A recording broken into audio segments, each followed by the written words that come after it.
आज का दिन भारतीय संस्कृति सनातन परंपरा में बहुत ही महत्वपूर्ण है। मुझे लगता है कि सबसे महत्वपूर्ण यदि कोई दिन है तो आज का दिन है। गुरु पूर्णिमा है। गुरु का जो महत्व है जीवन में, हमारे शास्त्रों में अद्भुत तरह से उसका वर्णन है। शुरुआत हुई इस दिवस की एक ऐसे पावन चरित्र से,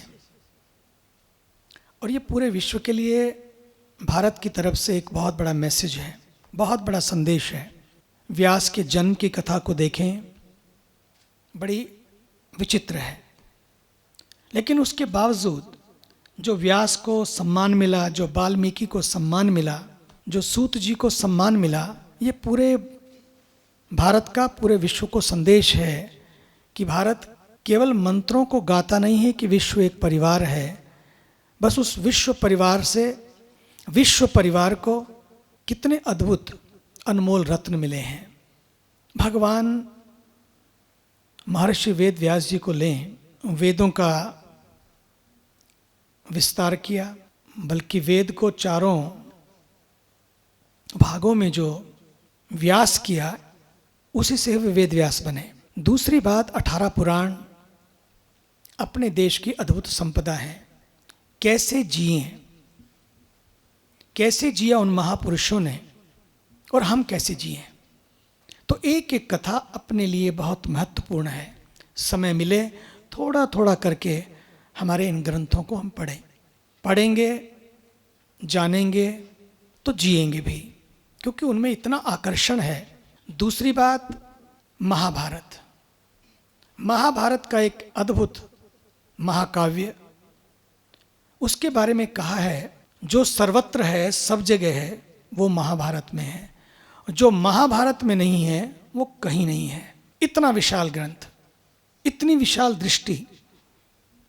और उसी का एक भाग भी है, उसी काव्य का, महाकाव्य का एक काव्य है श्रीमद् भगवद गीता, जो 700 श्लोकों में है। और दुर्गा सप्तशती भी, वो भी 700 श्लोकों में है। और दोनों के जो मंत्र हैं, उन मंत्रों में भी अगर ध्यान से पढ़ें, एक है तो पाठ कर लिया, एक है कि जब एक एक मंत्र पे आप चिंतन करते हैं, दोनों के मंत्र ऐसे मंत्र हैं जो जीवन के सभी रहस्यों को खोल सकते हैं। लेकिन कई बार हम गीता पढ़ जाते हैं, दुर्गा सप्तशती पढ़ जाते हैं, उसके भीतर की जो सप्तशती है वो अपने आप में बड़ी अद्भुत है। व्यक्ति जब विवाह करता है तो वो सप्तपदी पढ़ता है, चलता है। दोनों सप्तपदी 7 पद साथ साथ चलते हैं तो जीवन में एक योग पैदा होता है, एक यूनियन पैदा होती है, एक यूनिटी पैदा होती है। लेकिन जब सप्तशती को हम जीवन में जान लेते हैं तो जीवन में केवल यूनिटी नहीं बल्कि यूनिफॉर्मिटी भी आ जाती है। मन, वचन और विचार, मेरा कर्म, मेरे वचन, मेरे विचार, इन तीनों में भी यूनिफॉर्मिटी आ जाती है। तो इन मंत्रों की गहनता को समझें।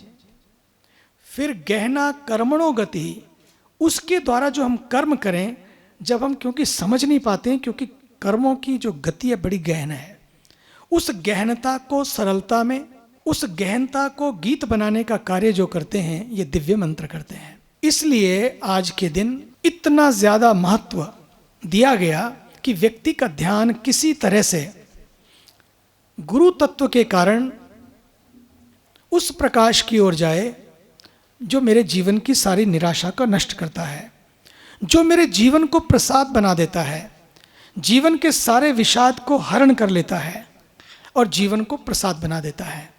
बड़ी अद्भुत बात है कि हमारे यहाँ भगवान राम और कृष्ण भी, वे भी जब इस धरती पर इस रूप को धार कर आए तो उन्हें भी, एक को सांदीपनी के यहाँ तो दूसरे को वशिष्ठ के यहाँ, गुरुकुल जाकर, गुरुकुल में रहकर, केवल गुरुकुल में जाना नहीं है, गुरुकुल, गुरु के उस कुल में रहना है जहां कोई भीतर से अनुशासित बाहर से करता हो, ऐसा नहीं है।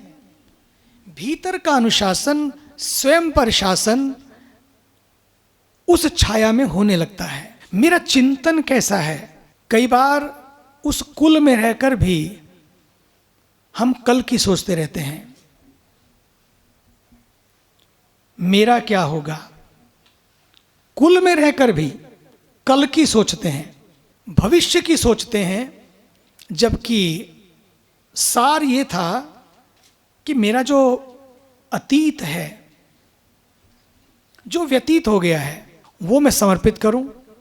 उसमें कोई सार नहीं रह गया है। शिक्षा तो हो सकती है, सार इतना है कि उसका सार निकाल कर मैं जीवन को घड़ सकूं। जो वर्तमान है उसको मैं जी सकूं वर्तमान में।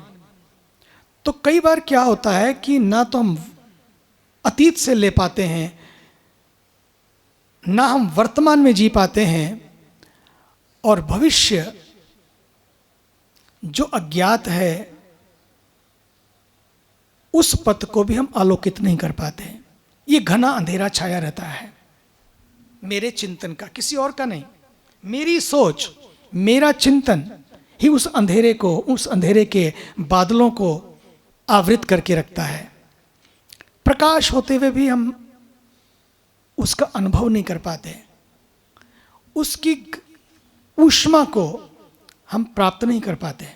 इसलिए शायद हमारे यहाँ गुरु पूर्णिमा जो है का अर्थ ये भी था कि गुरु ही पूर्णिमा, गुरु ही पूर्णिमा है। लेकिन शरद पूर्णिमा भी थी, कार्तिक पूर्णिमा भी थी, आषाढ़ी पूर्णिमा को क्यों चुना गया? वाई आषाढ़ी? तो शरद पूर्णिमा को भी चुन सकते थे। इतनी सुंदर, जिसमें चांद खिलता है, इतना प्यारा, सब कुछ आकाश इतना साफ होता है, निर्मल होता है। गुरु का अगर कहीं हम वर्णन कर रहे हो तो शरद पूर्णिमा जैसा चांद कभी नहीं होता। या कार्तिक पूर्णिमा को ले लेते हैं, लेकिन आषाढ़ी पूर्णिमा को क्यों? शायद इसलिए पूर्णिमा तो है लेकिन आषाढ़ी भी है। आषाढ़ी कब होती है? अब आप देखिए, आज हर आषाढ़ी पूर्णिमा पे चारों तरफ से बादल छाए होते हैं। आषाढ़ी है तो बादल है, शरद में बादल नहीं होते हैं, कार्तिक में बादल नहीं होते हैं, आषाढ़ी पूर्णिमा पर ही बादल छाए होते हैं। तो वहाँ गुरु भी है लेकिन आषाढ़ी शिष्य भी है। वो आषाढ़ी जो है, जो आशाओं से घिरा हुआ है, वो शिष्य है। अंधकार के बादल, चिंतन के बादल, चिंता के बादल हर समय घुमड़ते रहते हैं मन में।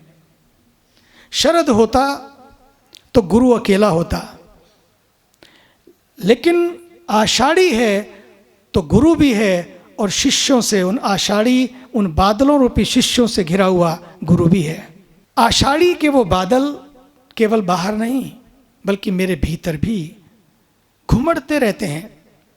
इसलिए भीतर प्रकाश नहीं हो पाता, इसलिए मस्ती नहीं आ पाती, मस्ती आ ही नहीं पाती, क्योंकि अंधकार चिंता पैदा करता है, अंधकार व्यर्थ का चिंतन पैदा करता है।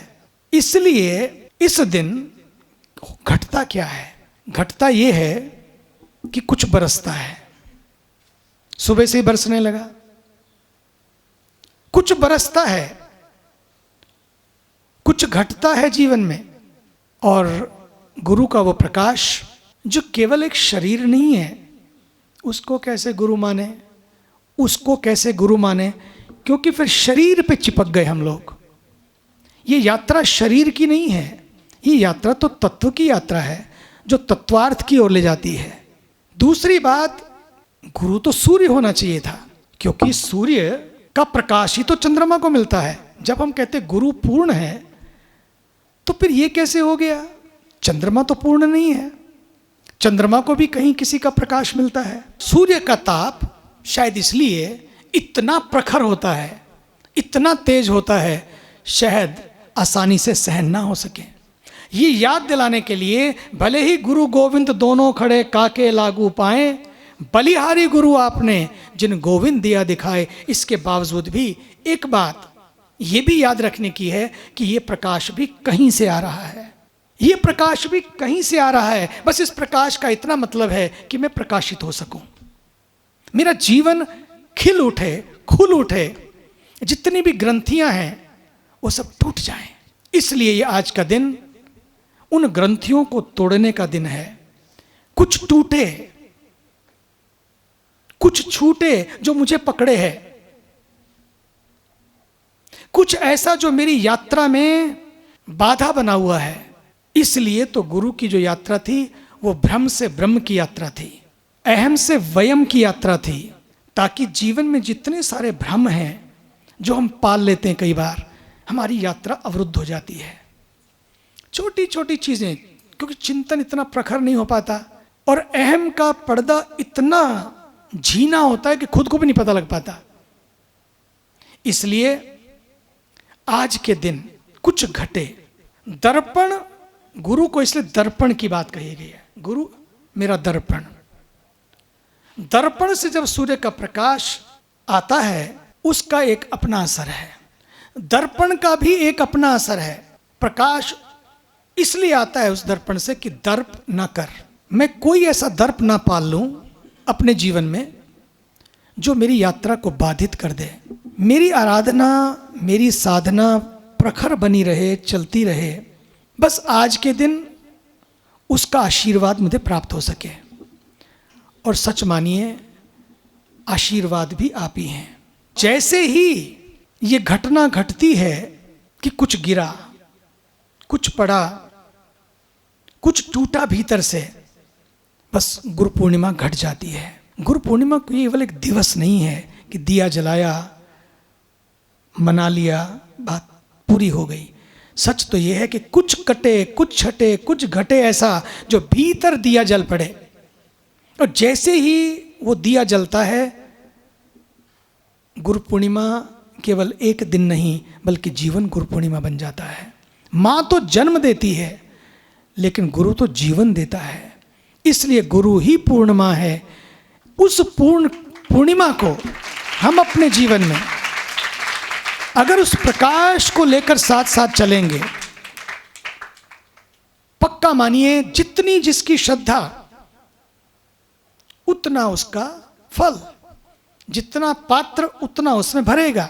ये कहीं बाहर से नहीं है कि कौन भरेगा किसको, ये खुद ही भरना है। बस तैयारी ये करनी है कि मेरा पात्र कहीं संकुचित ना हो जाए, मेरा पात्र कहीं उल्टा ना हो जाए। पात्र तो मेरे हाथ में है लेकिन यदि उल्टा रखा हुआ है, बरसेगा लेकिन आप भीगेंगे नहीं, भरेगा नहीं। बरसेगा लेकिन भरेगा कि नहीं ये उस पर डिपेंड नहीं करता है, ये मुझ पर डिपेंड करता है कि इसलिए मेरा पात्र, इसलिए सारी पात्रता की बात आई है। हम शमी पत्र लेकर जाते थे, उन सारे शमी पत्रों में, उन सारे पात्रों में घटना केवल इतनी थी कि मैं भी एक पात्र बन सकूं। लोटा पकड़ा, कटोरी ली, जल भरा।